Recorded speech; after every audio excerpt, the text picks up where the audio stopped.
Hi, guys. Welcome to Calling Cousins. I'm going to try a different type of podcast today. We're going to base this off of Christianity, and I thought it would be a cute little way to call it Christian casting.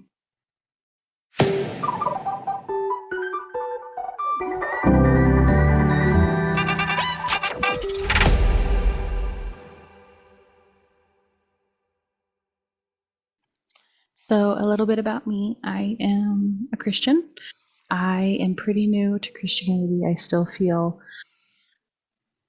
a little overwhelmed, I would say, with all of the facts, the stories, the idea behind it, the purpose of it. I was never really a Christian. When I was a kid, I would go to church because my mom took me, but that was basically it. We kind of drifted away as a family. And then as an adult, once I got pregnant, I got my son dedicated. And basically, what that means is I dedicate my life to teach him about God. And I have been ever since, taking him to church regularly, a good church, not one of those scary ones. He is in a Christian school. We talk about God all the time, and prayer. We're practicing prayer. I'm not the best at prayer. On these episodes, I'm gonna try to end in prayer, so you guys will all see how inexperienced I am. But basically, what I would call myself is I believe the phrase is a baby Christian, and I think that's okay. I don't mind being here. I don't mind learning. We all start as a baby in some form, or we all start as a baby in our lives, so it's okay. But yeah, so basically, what I want these castings to be is kind of open concept of what the Lord's doing for us today, and maybe I'll have some episodes on how we can pray and different things like that. Full disclosure, I will be reading a lot on these podcasts, so I apologize if I sound like a robot. I definitely did not go to school to be entertaining. So I'm trying to lighten up the world, right? Because this world it's a scary place. It's very stressful. I feel like a lot of people get a high off of negativity. I myself have been there. And I remember, and this isn't about Christianity, but in my last job, I kind of felt I was excited to go to work to talk about drama. And it wasn't the darkest place I've been in, but it kind of took me realizing after a while, like, wow, that's kind of embarrassing that, I feel very immature. So I had to come past that. And then with that, also, it's hard for me to dwell on the bad things that happen in life. Obviously, you need to know what's going on and pay attention and don't be naive. I do miss being naive, but I'm hoping that this portion of the podcast, anyways, can bring you guys some inspiration and some trust back in the world and in people. And I'm trying to work through it myself. So I thought it would be beneficial to have you guys do it along with me, and I wouldn't feel so alone. I'm like I said, I'm still learning. I am enjoying learning. I like going through the path. No matter what, I feel like you should always be challenging your brain, and with positive stories from, if you find them on the news or from others going to church, trying to find the good over the evil is very beneficial, and I feel like Christianity helps us do that. I understand that there are some scary parts about religion and Christianity, and those are needed. but I really want to bring out the positivity, trying to being the uplifting side. That's where I tend to grow. I feel like, when you're a child and um,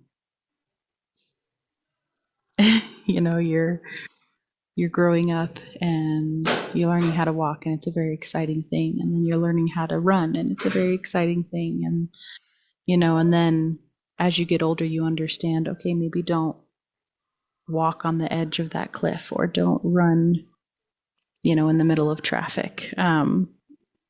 So it's when you're a baby Christian like me, I want to focus on, I can do this, and the courage and the basic understanding, and then as I get deeper and grow more mature with my Christianity, I can talk about the scary things.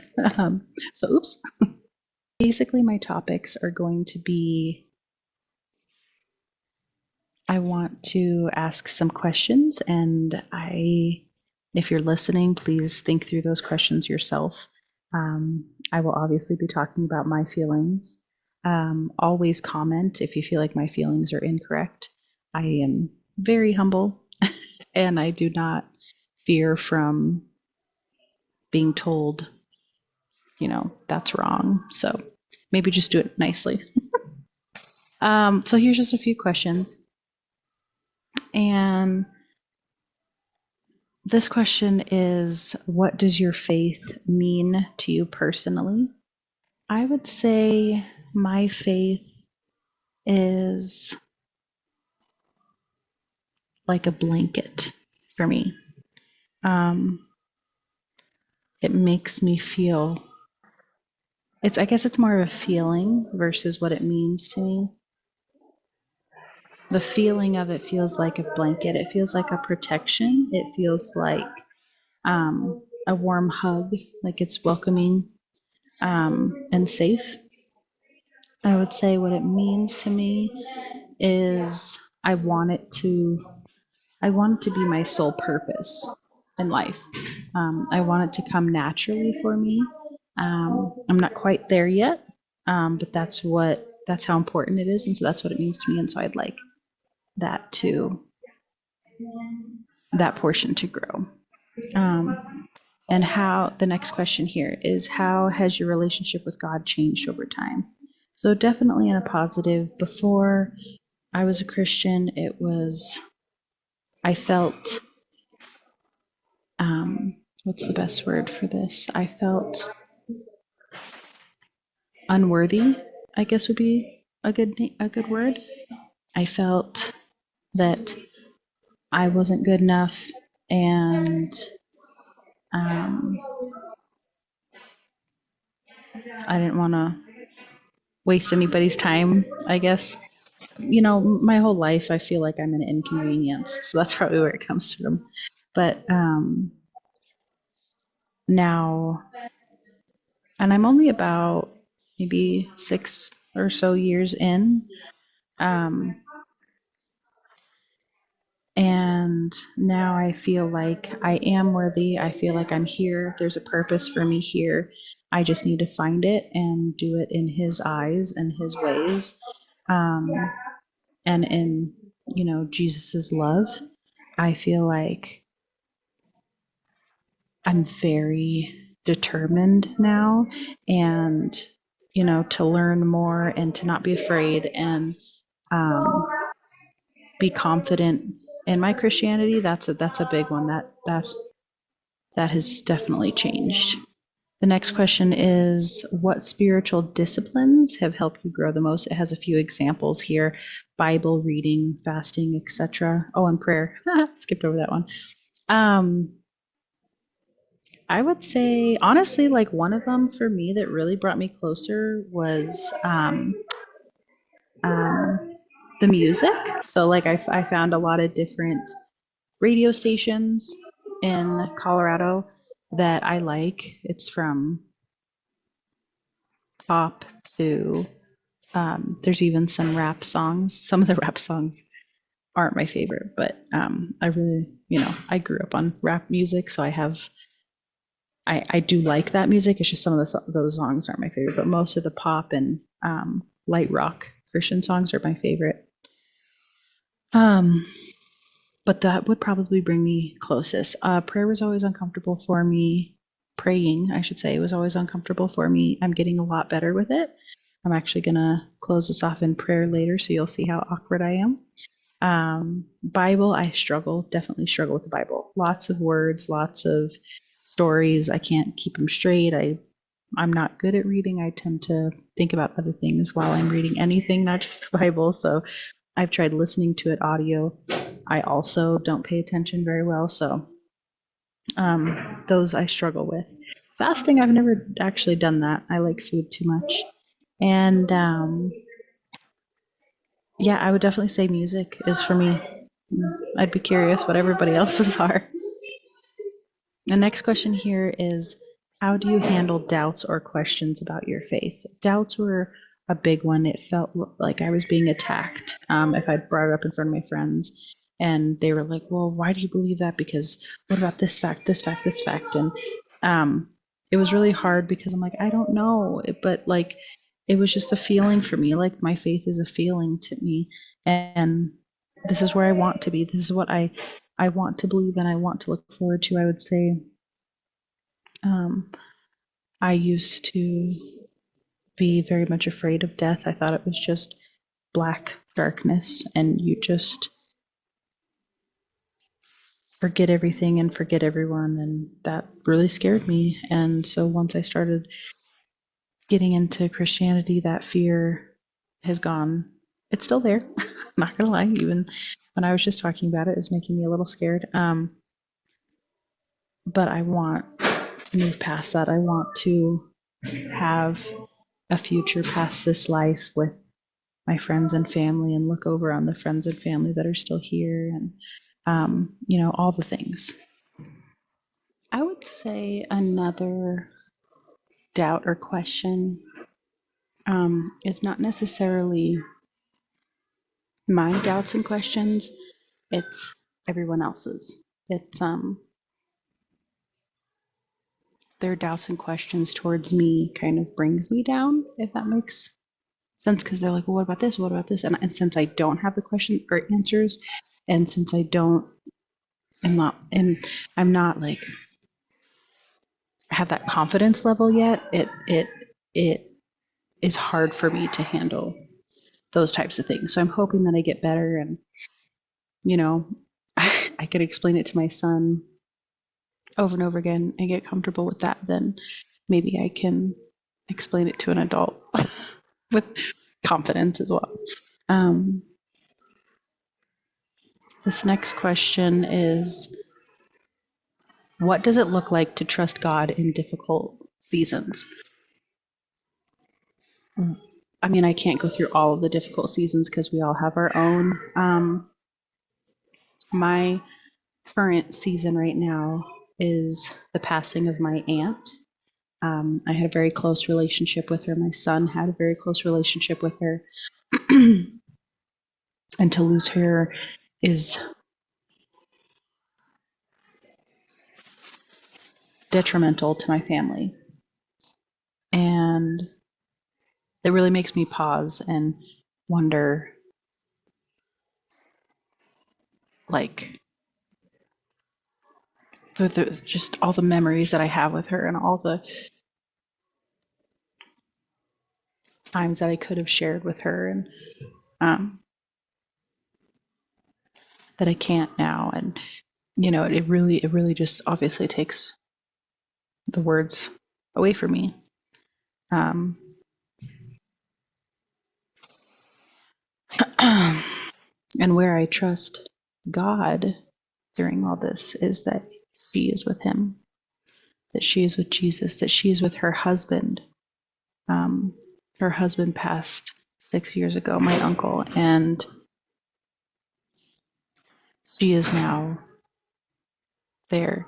And that brings me peace and makes me calm and hopeful.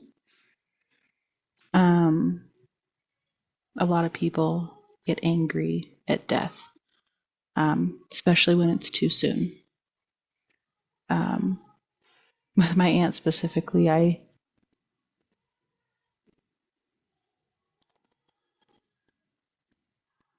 She was a blessing our entire lives, her entire life. She was a miracle, and she had something that was supposed to take her life many, many years ago, and it didn't. And he kept her with us, and for so many years that we weren't promised. And that helps me as well, that to focus on that we were lucky to have her this whole time, and um,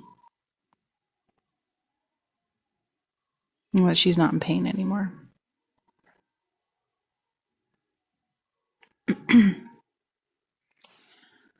um, Down here, there's some more questions, and I'll just go through a few more of them. There's a phrase in the Bible, love thy neighbor. And I apologize, I'm such a baby Christian. I don't know if that is in the Ten Commandments or not. So please, no judgment. I think it is. Says, what does love thy neighbor look like in your daily life? And I gotta say, during traffic and driving in general, I'm not good at it. I'm not good at it.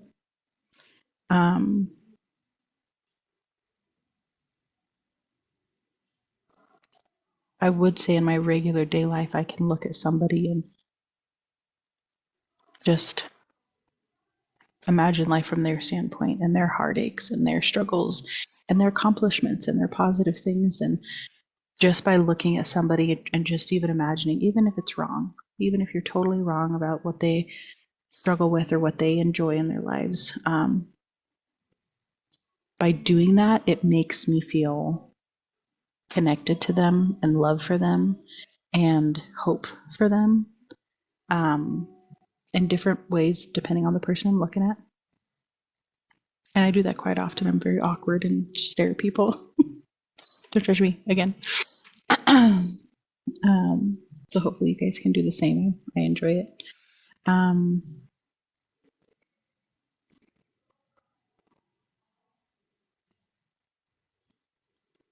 There's one here. I don't even know how to answer it, but I'm going to ask it anyways. Is what does it mean to live like Jesus in today's world? I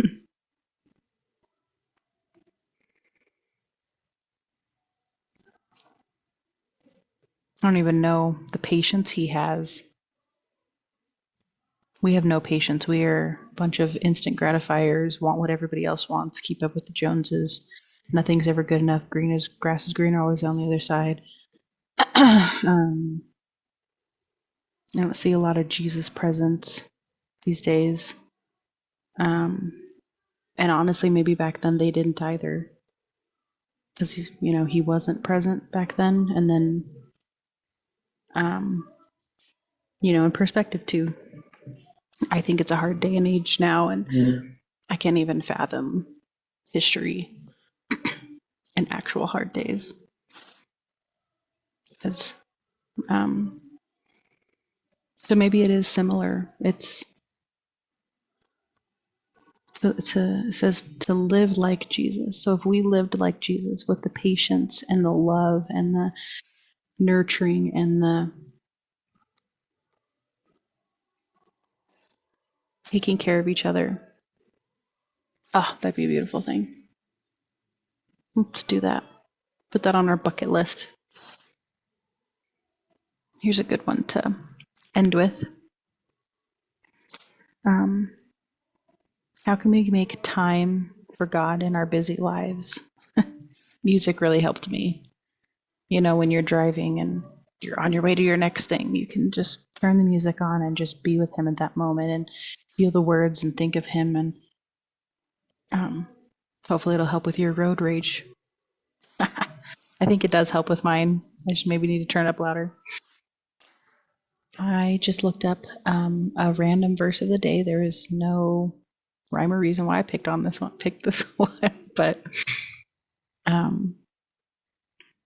however, as it is written, no eye has seen, no ear has heard, no mind has conceived what God has prepared for those who love him. 1 Corinthians 2:9. The picture that it's on is actually very similar to my background, so it was very fitting. After that, I just want to thank everybody for joining me today. I hope this was inspirational and help you think about your walk with Jesus, and I hope that we can continue to grow together. We will close in prayer. Thank you, Jesus, for this time with everyone, for the listeners, for the hearts. I hope their day has upliftings. I hope it has healthy challenges. I hope that our children grow to love you, that we grow to love you, that society grows to follow you, and we find kindness over anger and love over hate. And I hope that this message that came from you, that I read to everyone, touches as many souls that it can. Amen. Thank you, guys. Have a great day. This podcast is for informational purposes only and should not be considered legal, health, tax, or professional advice. We are not responsible for any losses, damages, or liabilities that may arise from the use of this podcast. This podcast is not intended to replace professional medical advice.